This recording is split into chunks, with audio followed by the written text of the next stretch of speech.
how important is for us as human beings, especially for us women? You mentioned self-esteem, self-confidence, and this is like something very, very common that we as women face. And we sometimes say like, well, men, it's very interesting. They have very high confidence, but not that much competence sometimes.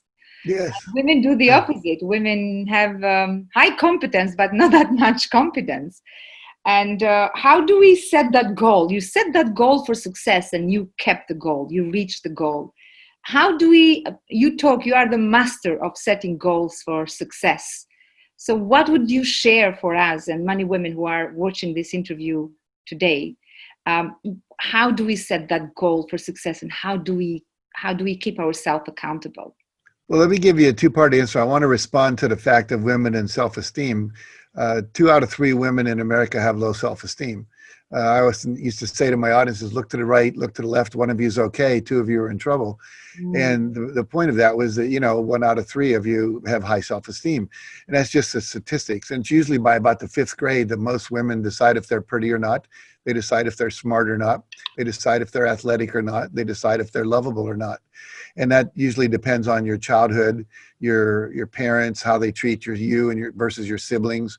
My younger brother had low self-esteem because I was fairly smart, and they kept comparing him to me. Why can't you be more like your brother? Well, if you hear that long enough, you think something's wrong with you.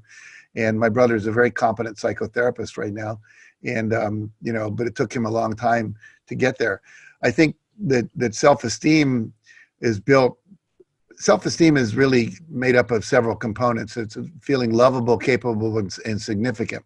And you said a lot of people have capability, but they question their lovability or their significance. And when you have a culture that's been somewhat chauvinistic, it's been sexist, it's kept women down, we could look around the world. There are worse things, in terms of clitorectomies and having to wear a burqa and walk 10 feet behind your man and things like that, that would even be worse. And the sex slavery, we know that sex trafficking, there's a lot of things that are terrible. And in California, 38% of all women have been sexually abused by the time they're 18 in some form or another. So there's a lot to overcome. And then when people deny that it ever happened, then you start questioning your own sanity, which is very common. So self-esteem being made up of lovable, capable, and significant. Obviously, the more we become capable, that's education, skill building, taking classes, getting certifications, things like that, very important. But it's also the beliefs you have about yourself that are critical. Do you believe that you are lovable? Lovable means that all of me is acceptable, that my emotions are acceptable. Men for a long time have made women's vulnerability something of weakness. And yet, most men can't express their vulnerability. Most women have difficulty expressing their anger. So with anger comes a sense of power. So when you feel powerless, you don't stand up. The feminist movement, the Me Too movement, all of that is a rising of women's empowerment, as you know, and women becoming entrepreneurs, women becoming business leaders, women now authors, coaches, psychologists, et cetera. So I always say that self-confidence comes from surviving a risk. If I survive a risk, I have more confidence. And there's 2 ways to survive a risk. You can do it in the real world by, I remember my wife wanted to run couples workshops, and she was afraid to call people to enroll them. So she called a woman named Stephanie, which was her best friend, and said, will you come over and sit by my side and hold my hand when I make those calls? Well, she did. And after about 5 calls, she said, you can leave now. I got this. Because she survived it 5 or 6 times. Several people said yes. Several people said no. Interesting. Can I stop Sure. here? Because I want to take notice of this, taking risks. Yes. So are you saying that sometimes we definitely need to get out of the comfort zone and take that step, take that action, and allow Yes. ourselves to fail sometimes? Yes. So how do we dare? How do we take that courage to take risks?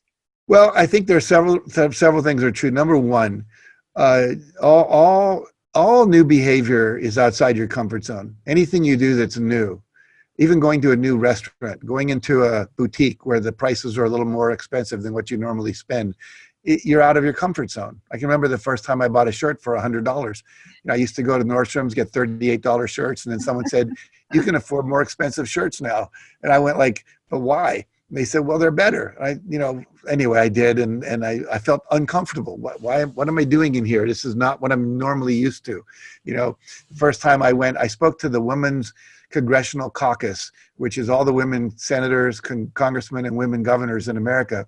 And I felt out of my comfort zone. I'm with all these powerful political people. I wasn't particularly powerful and political at the time.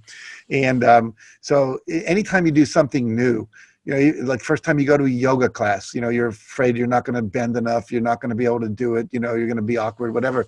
So all growth occurs outside your comfort zone. Now, the key is two things you can do.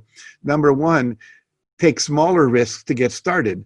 You don't have to start by calling up the scariest person in the world. Start by calling up someone you think might say yes. Call up someone who et cetera. So that like, when I teach trainers to be trainers, I teach trainers to teach my work. We don't start by having them stand up in front of 1,000 people and give a 1-hour seminar. We start people in groups of 2 and they'll share this experience. And then we take those pairs and we put them in groups of 4.